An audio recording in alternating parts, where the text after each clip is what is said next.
in yours, for we can only be human together.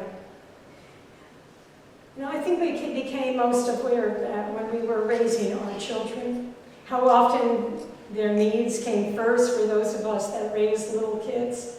We did it lovingly and willingly because we wanted the best for them.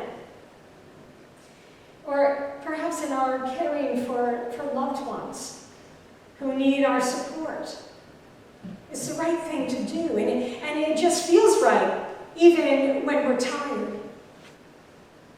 It resonates with us to that place of deep care and compassion, of even deeper love. And when we extend that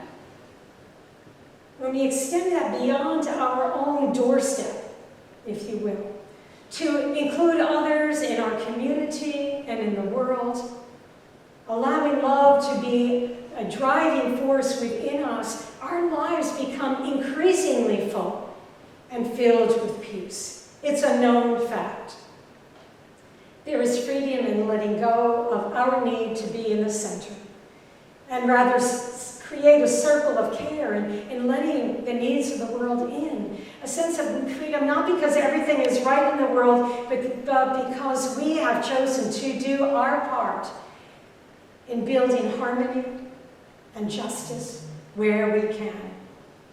And it just downright feels good, right? To know that we are a part of the solution, part of building peace.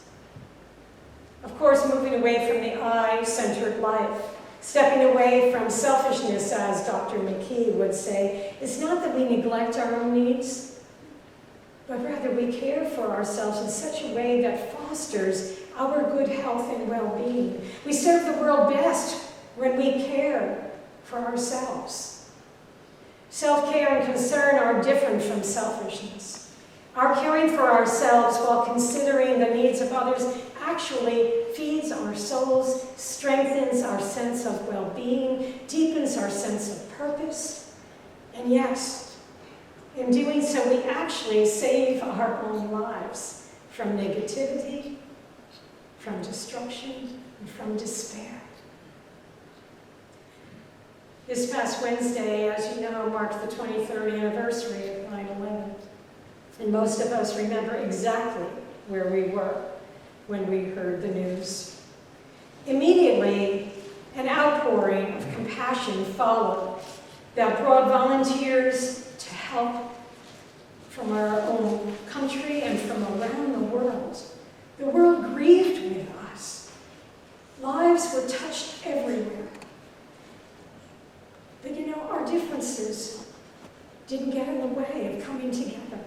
Rather, our common bond was on display. Our common humanity that brought strength in a moment of great pain and sorrow. And it was the wisdom of our first passage that we heard in this morning that brought humanity together, for wisdom reaches into every soul and unites us in love.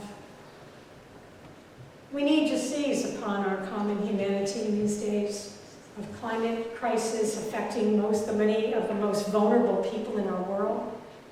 We must care and act wherever and whenever we see oppression and inequality. We need to come together to support one another rather than create an environment of us versus them, thinking that the other, whoever they are, will take something away from us. Instead, let us open our eyes and our ears and our hearts to celebrate the great diversity of gifts that we all bring to the table and actually invite them to the table. And speaking of tables, there's a Haitian proverb that reads, "For a table to stand well, it must have all four legs the same length. To work well together, people should be equal." This is the common humanity we must become. And when we open up to wisdom, the thread of God's presence that ties us to one another, we can achieve that goal. Here is how we get there. By embracing the wisdom at the core of our lives and planting in our souls. Did you catch the poetic beauty in those words that Jimmy shared with us this morning? from the book of wisdom. We don't read that very much. We don't read from the book of wisdom, but there's much that ties together the message that Jesus was sharing today. Those words say once again, for wisdom is a reflection of eternal light, a spotless mirror of the working of God and an image of his goodness. Think about that.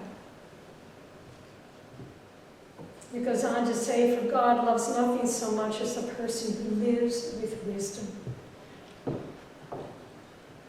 That wisdom dwells within us. May we make a practice of embracing it and spreading the light that it gives to us wherever we can. And one more thing that Desmond Tutu said, do your little bit of good where you are. And it's those little bits of good put together that overwhelm the world. So the commission today is let's get together and overwhelm the world in love.